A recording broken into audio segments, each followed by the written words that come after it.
All right. So hello everyone, welcome to our podcast. And my name is Chanel and welcome to our podcast. Okay, this is a project for Taiwan Europe Geopolitics Education Tour project. Today we are really honored to invite one of our really special guests. I met her when I was studying in the uni. Actually, before I came to the uni, I was studying foundation. And I met her during the time that I was did the foundation, and we were media classmates at that time. And then after 2 years changes, she have grown into a really, really different person and also make a lot of like good achievements, right? And then, let's welcome Yulia. So, hi guys, as Chanel mentioned, we were classmates and I'm from Ukraine originally. So I came here 2.5 years ago to study media and journalism at first. So I was doing a foundation, film and media with Chanel. But then my academic journey changed a little bit. During my foundation year, I wrote a life-changing essay. It was life-changing essay sort of for me. I wrote an essay about media in authoritarian and democratic countries sort of, which is really connected to politics and international relations. And I really enjoyed writing this essay. So when I was progressing to University of Sussex after my foundation year, I started doing journalism, but after that I was like, I don't really like it. So I switched to politics and international relations, and now I'm doing my second year in politics and international relations. So I really enjoy it. Like, I think it was the best decision of my life to switch, honestly. Wow. Honestly, I love it. Like, a lot so of people glad. say that it's a lot of theory, of course, but I love it. I love my lectures, my classmates, like everything is amazing, honestly. Right, I'm so glad that actually, because I haven't met her for like 2 years. And then obviously the audience right now, you hear like Yulia is from Ukraine. Today's topic is that we're going to go over about Ukrainian and also Ukraine situation right now. And we're going to go through a little bit about Ukrainian politics education and also some of the current world situation within the nation right now. Yeah. All right. So, as we know that actually since 2022, there was a Ukrainian and Russian war happening in Europe. And because we are from Asia, we only accept a lot of like message or information through media. We barely can have the opportunity to really talk to a person from this kind of countries. We are like forced to receive this kind of information. So I want to ask like more information about how the real situation of the war is going on, and also what is your insights about the war? Yeah, very interesting question, by the way. So regarding the war, a lot of people from Asia and from Europe, they actually think that the war started just 3 years ago, but the right formulation for it will be full-scale invasion, because in 2014, Russia invaded eastern part of Ukraine, and they annexed Crimea as well. So it's basically happening for 13 years now, even more. So some insights. When the full-scale invasion started, it sort of touched everyone, not even in Ukraine. Obviously, it touched everyone in Ukraine, but in Europe overall, because all European countries suddenly started thinking about their security, and like obviously the war, in fact, infected everyone so much, because it was a direct impact on Europe's economy, and just regular people were wondering why their grocery shopping cart costs more than it was costing them before. I feel like a lot of people actually really help in Ukraine, and I know that in the UK especially, there was a lot of Ukrainian flags at the beginning of full-scale invasion. They were showing a lot of support, a lot of donations and stuff. And when the full-scale invasion started, I was just 16. Oh, wow. Yeah, I was in Ukraine at that time. I didn't go anywhere. I stayed there with my classmates, but obviously a lot of people went to Europe or like some other countries. I just stayed there, and I came to the UK just to study because my parents, they sort of had this opportunity of me studying abroad, and the only one language I knew, which was academic Right. enough, I think. So it was either UK, US, or Canada. But when in Ukraine, when you graduate, you're just 17. So you don't really want to go to another continent when you're just 17 years old. So this is how I ended up Wow. here, basically. Yeah. Well, from what you said about, because like you said, Ukrainian kids only graduate, actually they finish their high school about like 17 years. So could you kind of like give a little bit brief introduction about Ukrainian education system? Yeah, like it's actually crazy. We graduate when we're just 17. We move to another cities when we're just 17. So in Ukraine, as much as I love Ukraine and I'm Ukrainian, I don't really like our educational system. I think it's very old. It still comes from the Soviet Union and we need to change it.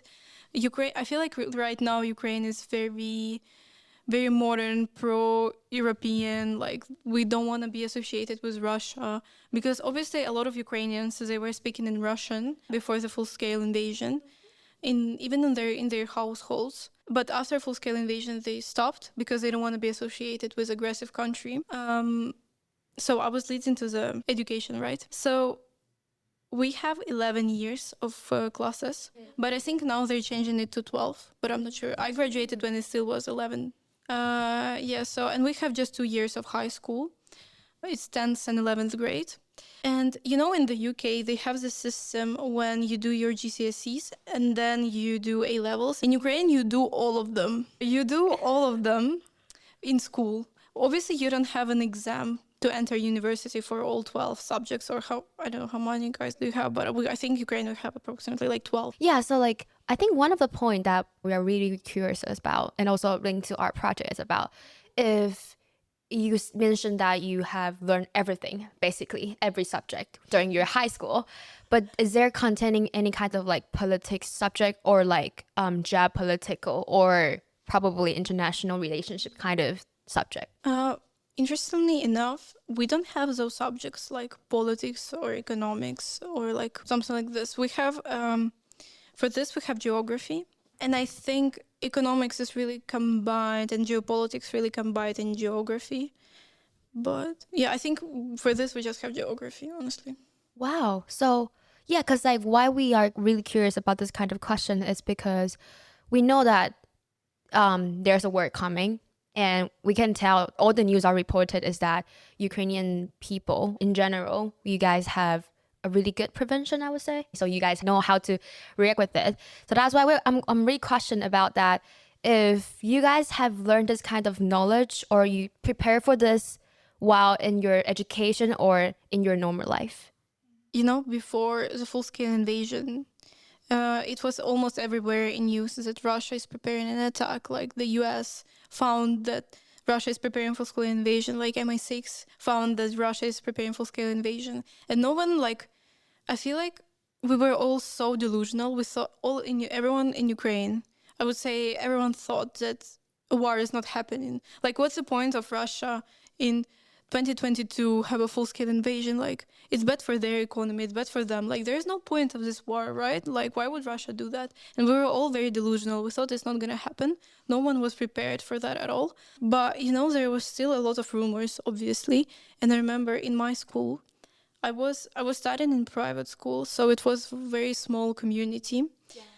And our head teacher, I remember it was so funny. So there was 2 of my classmates. They were just chatting in toilet, you know, during the break when they were washing their hands. And they were like, oh, do you think war is going to happen? I'm so worried. I'm discussing it with my parents. If we're going to go somewhere, should we leave the country or what? And the head teacher, she heard it because she was washing her hands in toilet as well. She's like, girls, you know what? I think I'm going to do like a training what to do in those serious situations for everyone. So don't worry about it. And then this head teacher, she later told us that the vibes and atmosphere during, like, among all the teachers was so bad. She was asking another teachers to help her to do like this talk. And everyone was so stressed and was kind of scared. Everyone was like, no, we're not going to do it. We think it's not going to happen. I think it's useless. We don't want to acknowledge the fact that the war can happen. But she still managed to do this training. Mm-hmm. She was like, I think it was for an hour. She found the materials, what to do if something bad happens during school time when you're at home. So you need to have like, this little backpack with all the important things. Like emergency backpack. Emergency backpack, like with your documents and like maybe some food and water. And it was such a clash of different thoughts because a headmaster is doing you a talk what to do when the war is actually going to start.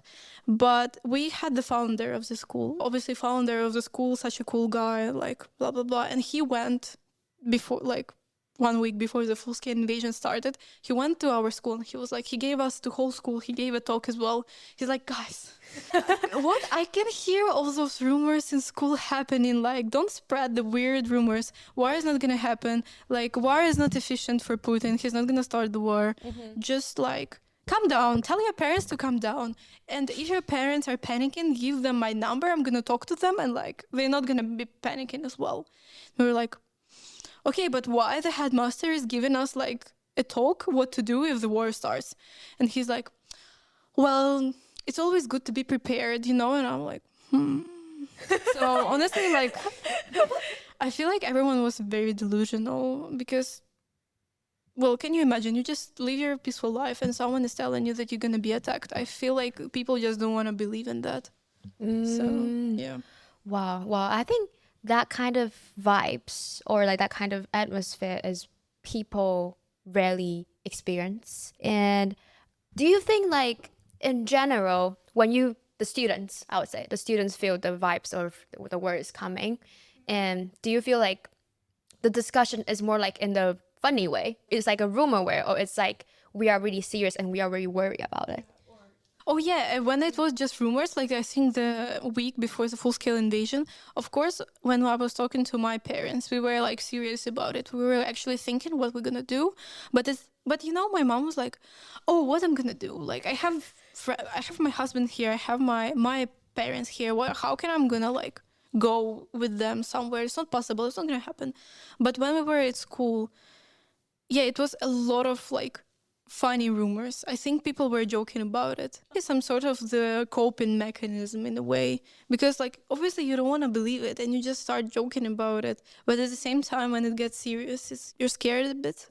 But I feel like people were joking a lot, like especially remember those two girls I mentioned in the washroom? They were joking about it. Like they were like, "Oh, do you think it's gonna happen or no?" Right. Let's get back to the situation of Ukraine then. So yeah, we were talking about the stories or like the general vibes before the war, and right now we are kind of curious about, because the war is still ongoing, right? It's like so we want to know when the war started and how the situation, let's say, what's the kind of like, for example, like economics or people living conditions have changed. It's still going. And I think the problem is that, because it's already been for 3 years. Wow. And people like are tired, and you could like not just Europe, like the rest of the world, Ukrainians are tired as well. And you know what Russians do as well? They don't bomb the military bases or like occupied territories or whatever. They also bomb residential houses, like kindergartens, hospitals, and just random residential buildings. They also bomb our, like this, how would you call it? Like the thing which produces electricity. Get the gas station, kind of electricity station. Yeah, kind of. Yeah. So basically they bomb those institutions as well. So people wouldn't just, I remember when I was preparing for my exams, I wouldn't have an electricity like for almost a whole day. So people don't have electricity.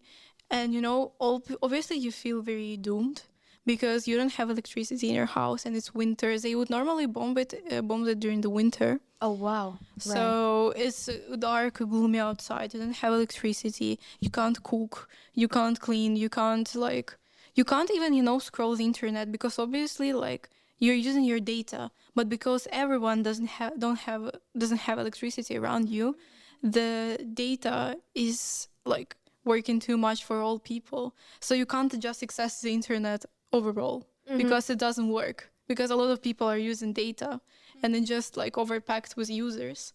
So you can't even access the internet sometimes. I think even like 1 week before the full-scale invasion, because I remember me and my mom, we were planning. So when the full-scale invasion happened, I was on holidays for school, and me and my mom, we were planning to go abroad somewhere. I think we were planning to go to Paris, and we still couldn't book the tickets. We couldn't book the flights. So we were a bit concerned as well. We're like, what's happening? So like until now, the war is still going on. Is the flights, or like, let's say, the airplane, how do you come visit the UK? Because like if the territory of the sky, it's blocked.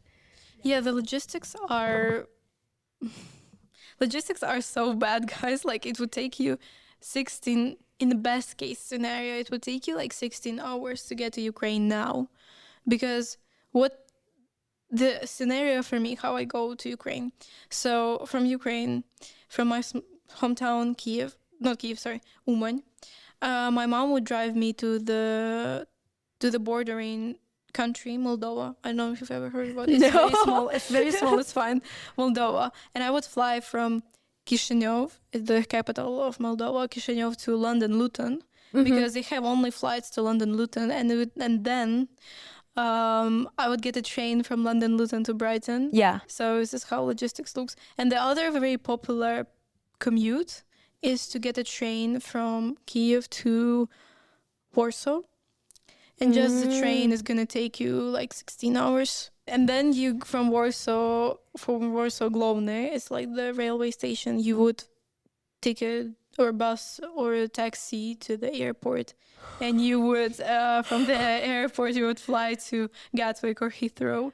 And then you would take a train to Brighton. That's a really long trip. Like you need to travel to another country just for a flight. Yes. That's insane. Because like, probably some of the audience probably don't know that actually if you fly from Taiwan to London, direct flight was like 14 to 15 hours. And then if you travel from Ukraine to London, it's longer than you travel from Asia to London. Wow, that's insane. It's really, really crazy. Also, like, I think as we mentioned that because you kind of are the students who study abroad, right? So, but then it will come to the other questions about when you link to the relationship between Ukraine and Europe will be that I think the new issues it's the refugees issues. Yeah, you mean there's going to be a lot of Ukrainian refugees? Yeah, do you see the sign that actually a bunch of people just literally moving out because of the war? Oh yeah, definitely. I think we had millions of people moved out from Ukraine. I think the country we immigrated the most is Poland. If you will walk around Poland, you will hear a lot of Ukrainian language. But the thing I really love about Ukrainians when they immigrate, they just don't sit and cry and like depend on the other government of the other country to pay for their living, but they just go. There's a lot of businesses which were opened in Poland by Ukrainian refugees. And there was a lot of businesses opening in the UK as well. Like really, my nail master, my nail salon, she migrated from Ukraine after the war, and she opened her little nail salon in Hove. So yeah, there's a lot of Ukrainian refugees, but I think because Ukraine is Europe, and we have sort of a lot of similar values to other European countries as well. So I think for us it would be quite easy to migrate to Europe, I suppose. I mean, there's a lot of bureaucracy everywhere, and we're all very different. But yeah, there's a lot of refugees everywhere. Right. But the one maybe just the one I see, they're very like, they do something with their life, like they got married, or either with Ukrainians or like other Ukrainians who migrated, or like just with if they're in Germany with Germans, or like with French people. So they're really adept with the Europe city, the countries. Yeah, I would say yes, because I think you don't really see your future in Ukraine, to be honest. Oh. Obviously, there's a lot of people who couldn't find their homes in Europe or other countries they migrated to, and they just come back. Like, it's fine as well. You tried and it didn't work out for you, and you just come back. But Yeah, I think a lot of people, mostly people stayed. I see. Right. Okay. There's like a really funny things I think the audience might want to know is that you mentioned there will be a lot of people working on where Poland? Yeah, right, Poland. And I hear about like Ukrainian people talking. There's comes a really interesting thing. Yeah, I would say mostly people do migrate to Poland because first of all, Ukrainian and Polish is very similar. They have 70% of similarity. So for Ukrainians, I would say obviously Polish is a very hard language, but for Ukrainians it would be way more easier to learn like Polish. And plus, yeah, it's a bordering country, and Poland right now I think they're going like really well with their economy is growing. So I think it's just a good country to migrate. They have quite good educational system. They have quite good universities. A lot of Ukrainian students after graduation they would go to Polish universities because they're quite good. They learn in Polish at school. So, and plus it's not that far away from home. And Poland is also a Slavic country as well. Yeah. So I feel like it's easier for Ukrainians to get on well with Polish people. So I think that's why they migrate to Poland. Mm-hmm. How can we define Russian and Ukrainian? That's a very good question, because unfortunately there's still some Ukrainians who speak Russian abroad, which is very annoying. So how can you identify? Well, I don't want to be rude to Russians, but Ukrainian language is more like soft spoken. Oh, yeah. And it's more soft spoken, and I think it's easier even for me to identify sometimes, because like we're very like we're bordering countries. Unfortunately, we're bordering countries. Yeah, so I just try to listen to the language, because even I know it's very hard. Sometimes it's very hard for me as well. Because like even those Ukrainians who speak Russian, they still have different accent. It's more like it's Russian, but it's very soft-spoken Russian. You know what I mean? Yeah. Like right. Because I think we got a similar thing. Well, there's a really cute conversation between Taiwan communities, or like when some of the people they are talking about the crisis between Taiwan and China, they'll have a concern is that, so if there really has a word, how do we define Taiwanese people and Chinese people? You know, that's a really... How can you define? Yeah. Well, it's actually the same answer as you guys, because I think the tone while you're speaking in general, and also some of the Chinese people they committed is that Taiwanese people, we speak more like softly in Mandarin, but then compared with Chinese people, they will be more straightly. Yeah.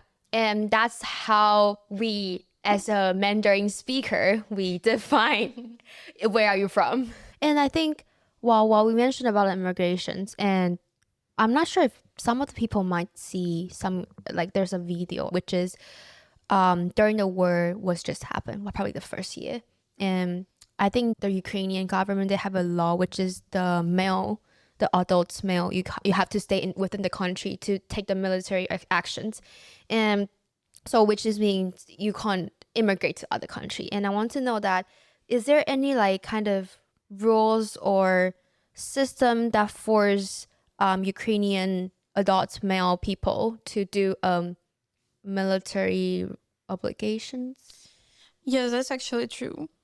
It's kind of against, I would say, as I said, I literally love Ukraine, but I do think it's against human rights. But at the same time, it's war. I think the government is trying to do what they can to win it, obviously. So it's some sort of 50-50 question, because at the same time, they don't allow men who's 18, from 18 to 60, I think, to go out of the country because they have military obligations, which is against human rights. Like, why are you not letting me go out of the country? But at the same time, as you're a Ukrainian national, it's some sort of your sense of you love the country. Yeah, it's like sort of your obligation to defend it, because as you're Ukrainian, like you have to defend it because there is a war. But right now they made it a bit easier. I think for men, they allowed from 21 or 22 years old when like to leave the country. So it got a little bit easier. Right. So is it still the law is still maintained till now? Yeah. For instance, my dad, he can't go out of the country. Did he have to go to the war like to fight for it? Like take the guns and shoot? Well, yeah, he can, like, it depends. Because if you want to go, you will go. But now they need as many people to find as many people as they can, because like Russia is huge and we're like so very small. So we need as many people as we can. So government is trying to sometimes to force some men to go. But yeah, you can pretty much choose to whether to go or just like to work on economy, basically. Because as a politics and IR student, I can say that for a country to function during the war, just 20% of people of the whole population can go and directly fight the war. 80% should work on the economy for the country not to collapse. So yeah, unfortunately, I'm not going to do an academic reference for that because I don't remember in which book I read it. But yeah, it was definitely an academic article. So yeah, you can sort of choose, but government is kind of like forcing you sometimes to go. So yeah. Oh, it's a really good statement though. Also, like we talk about the military, the refugees, and also one of the issues that people were concerning is how the psychologics changes when the war started for those people or those citizens that are living in Ukraine, and they never expected or they never awareness the war is near. But then when the war really happened, is there any kind of like psychological support from the nationality? Yeah, I think there is a like psychological support for it. The government and some private institutions, they opened like special platforms when you can talk about your feelings, how the war affected you. Obviously, in Ukrainian it calls the yak, which means how are you, like honestly how are you.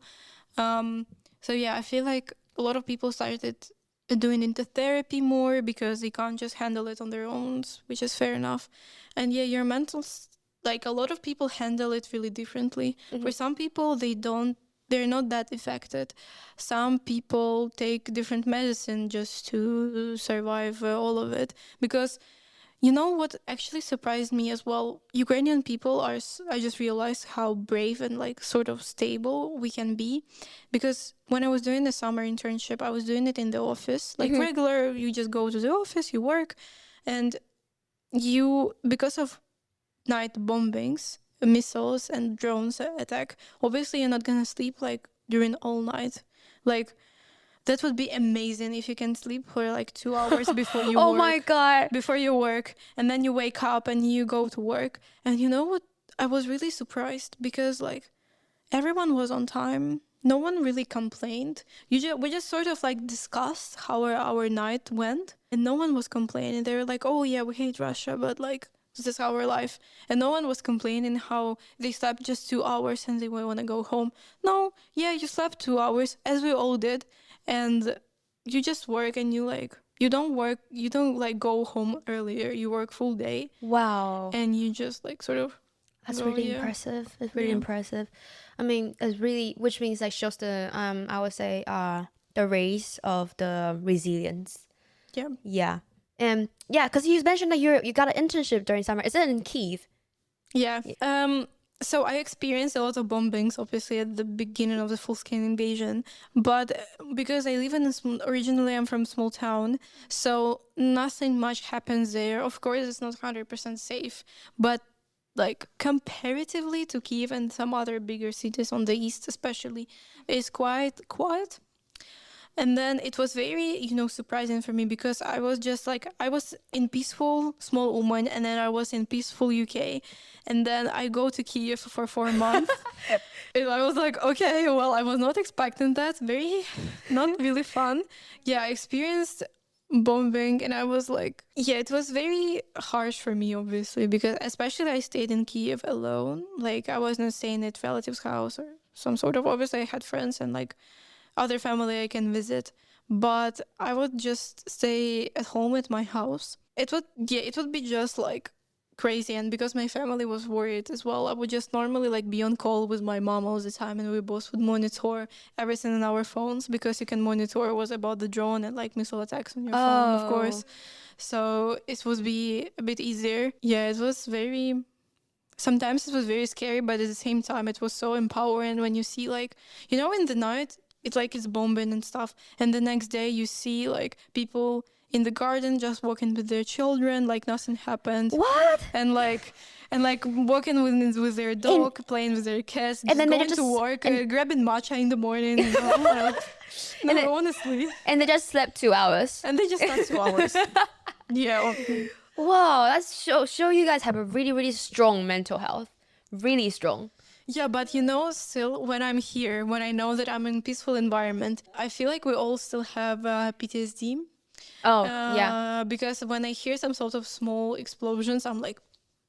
When I came to the UK in uni, they asked me if I need any mental health support, which was great. But I was fine. I think my mental health resilience was really good.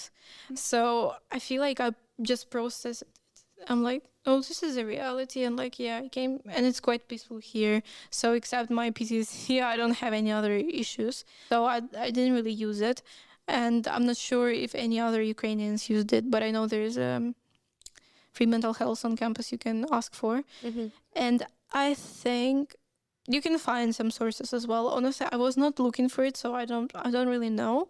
But definitely from Ukrainian government, from some private institutions as well. So if you really need it, I think you can reach out to some organizations, definitely. Okay, we talked through a bunch of Ukrainian and Russia war, like in a really big concept, and also a really heavy conversation. Right now we want to get back to you. We're going to talk more about you. Because like why I invited Yulia to our podcast, the main reason is because when I was studying in the foundation with you, I think we have a little conversation about we used to work in the organization, in the NGO.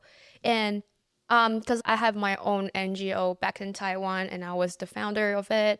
And that's why I will feel a sense of so proud of being a youth advocators. And I think you are also another great youth advocator. That's why I want to like learn more about you. And so could you explain a little bit about your NGO or about your youth influential background to the audience? Yeah, I think I should have mentioned it earlier, but I'm also president of International Relations Society, which is like great. We have amazing committee, right? Especially this year, and like so for the International Relations Society, we do a bunch of different things. It was in collaboration with politics department, so I just gave like sort of politics masterclass talk about NGOs and about my experience working for an NGO. And there was also another professor. He was a CEO of Transparency International, an NGO which fights corruption. So we sort of gave a brief overview of our experience working with NGOs, and then we just took some questions from the audience, which was great. I really enjoyed it. Also, we go to a bunch of different embassies for a visit. Yeah, I saw you guys went to I think it's the Austria and then Japan one, is it? Yeah, we went to Belgium, Austrian and Japanese embassies. So the internship I was doing, it's an NGO, private NGO, Yalta European Strategy. To sort of shorten it up a little, it's just YES. So for YES, it's like a global, huge forum when they invite a lot of politicians and academics for an expert panels to talk about how to achieve peace in Ukraine, about drones, some military things. And also what I really like about our panels is that we just don't invite different politicians, but with some sort of... We have a lot of international and Ukrainian guests there, and we also invite some soldiers for an expert panel who were in Russian captivity, and they sort of talk about their experience, how Russia violates law again and again and again, because like it's not the conditions you should keep people in when you even captivate them during the war. So what I was doing, each intern, we had a big team of interns as well. It was like 6 interns, I think, maybe even more. So we were appointed to a few speakers. I think I had like 5. So we were responsible for our speakers, and we were, during their stay in Kyiv, if they had any problems or any issues, they would contact us. And we were responsible for their logistics, as I said, because it's not that easy to get to Ukraine now. And obviously all those cool politicians, they just don't travel to those forums on their own. They bring a big delegation, like 10 people with them, and you're responsible for their delegation as well. You put their name for the train, and you check 10,000 times if you don't, if you didn't forget anyone. Right, Imagine like people were coming all the way like from France. It's 16 hours. And you just don't have a space for them in the train. It's scary. Yeah. And because the delegation would change all the time, you know, like some people couldn't come and they were like, okay, this person is not coming, but here's another person who's gonna come, and you're like, so yeah, and then all of us interns, I think like 2 weeks before the conference, we were so stressed, so we would start getting dreams about our speakers like being late for their panel, or like they got lost somewhere, or like we did something bad that the like managers fired us, and, like, all of that stuff. So, Another type of traumatized. Okay, I mean, like, because you are a really good student to study abroad and promote the Ukrainian culture. And then one of the questions is there any advice or is there any tips, or do you think if one of the students who are studying abroad, or let's say Ukrainian students study abroad, what's the stuff that he or she can do to do a national defense for outside of the country? Yeah, I think, for instance, you can join a Ukrainian society at your school or university, because in Sussex we do have a Ukrainian society. Oh, really? Yeah. Oh, and it's great. They don't do just like socials, and obviously it's great when you're abroad to meet people from the same country you're from as well. Yeah. But they also sort of try to organize different other things. So yeah, I would say also just promote everything about Ukraine, because as I said, because, you know, it's already 3 years, people sort of used to it, they normalized it. So just speak more and more about it. Try, of course, it's just you need to get out of your comfort zone, but maybe join the society, say that you want to do a panel, you want to talk about Ukraine. I would say get out of your comfort zone and actually do something, because it's actually so hard, I think, like. What do you want to do when the bombing stopped and when you are peaceful enough? Yeah, my dream is to fly from London, Gatwick, or Heathrow to Kyiv, because it would take me just 3 hours. Wait, have you ever experienced the flights before? No, never. Wow. All Ukrainians joke when we're gonna, like, we're not saying when it's gonna end, we're gonna say when we're gonna win. There is always some extra champagne bottle in every house when we win to open that champagne. And even people who I know, they, like, one of my uncles, he just doesn't drink alcohol. Yeah. So he said, like, you know, guys, if we're gonna win, I will drink. Yeah.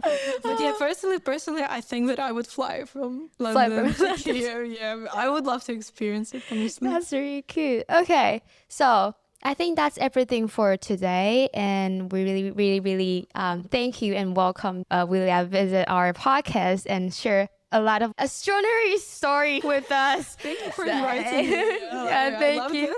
Right. All right, let's call it a day. Bye. Thank you.